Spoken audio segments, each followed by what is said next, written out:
আসসালামু আলাইকুম ওয়া রাহমাতুল্লাহি ওয়া বারাকাতুহু। সুপ্রিয় দর্শক বন্ধুরা, আজকে চলে এসেছি বাগেরহাটের যাত্রাপুর নামক এলাকাতে। আছি জনাব তামিম সাহেবের বাড়িতে।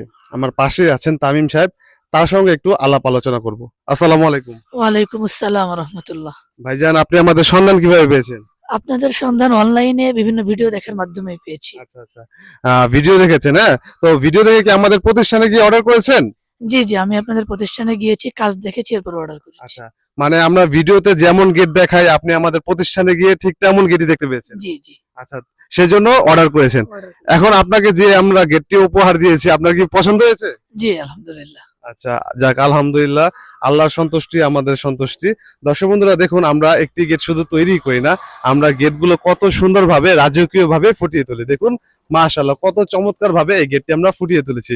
আমি যদি একটু কাছে থেকে দেখাই তাহলে কিন্তু বোঝাতে পারবো আমাদের কাজের ফিনিশিং কত সুন্দরভাবে আমরা করে থাকি। দেখুন দর্শক বন্ধুরা, আমরা কত সুন্দরভাবে এই কালার গুলো ফিনিশিং করে থাকি। দেখুন মাশাআল্লাহ, খুবই চমৎকার দেখা যাচ্ছে।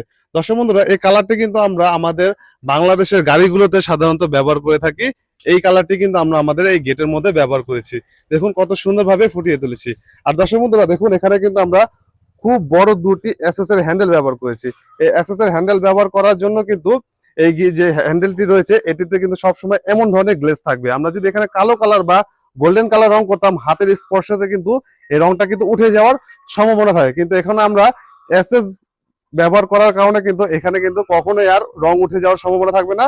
এটা কিন্তু যুগের পর যুগ ঠিক এমনই দেখা যাবে আমাদের এই হ্যান্ডেলটি। দর্শক বন্ধুরা, এখন আমি এই গেটটি ওপেন করে দেখাই। দেখুন দর্শক বন্ধুরা, এই গেটটি মাঝখান দিয়ে স্লাইডিং হলো। এই যে দেখুন, খুবই সুন্দরভাবে কিন্তু এই গেটটি মাঝখান দিয়ে স্লাইডিং হয়ে গেল। এই জায়গাতে কিন্তু মানুষজন কিংবা একটি কিন্তু বাইকও কিন্তু অনায়াসে আনা নেওয়া করা যাবে। আর দর্শক বন্ধুরা, যখন এই বাড়ির ভিতরে বড় বড় মাল সামানা কিংবা বড় বড় গাড়ি, একটি ট্রাকও ঢোকাতে চাইলে কিন্তু এই যে এই দুটি পাল্লা খুলে দিলে কিন্তু এখন কিন্তু অনায়াসে যে কোনো ধরনের বড় বড় গাড়িও কিন্তু আনা নেওয়া করা যাবে। কিন্তু এখানে যদি দর্শক বন্ধুরা আমরা দুটি বড় পাল্লা ব্যবহার করতাম, তখন কিন্তু বড় বড় গাড়ি আনা নেওয়া করতে কিন্তু বেশ কষ্ট করতে হতো। কিন্তু এখন আমাদের এই ভিয়েতনাম স্টাইলের গেট তৈরি করাতে কিন্তু যে কোনো ধরনের বড় বড় গাড়িও কিন্তু অনায়াসে আনা নেওয়া করা যাবে। এটি হচ্ছে আমাদের অত্যাধুনিক ভিয়েতনাম স্টাইলের